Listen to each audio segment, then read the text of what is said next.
ভাই চলো প্রথমে দেখে আসি আমাদের অল ফরম্যাট প্লেয়ার যারা আছে তাদেরকে প্রথমে আমরা দেখি।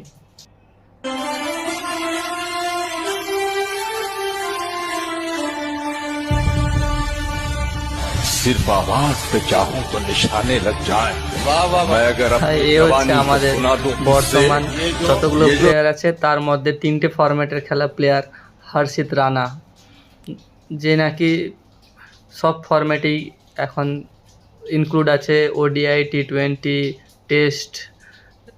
একে কী জন্য যে স্কোয়াডে রেখেছে গৌতম গম্ভীর আর বিসিসিআই চিফ সিলেক্টর সেটা ওরাই জানে, কারণ এর তো কোনো দিন পারফরমেন্স কিছুই দেখতে পাই না যে ওরা খেলছে কোথাও, কিছু করছে, এ করছে, কিছুই কোথাও দেখতে পাই না।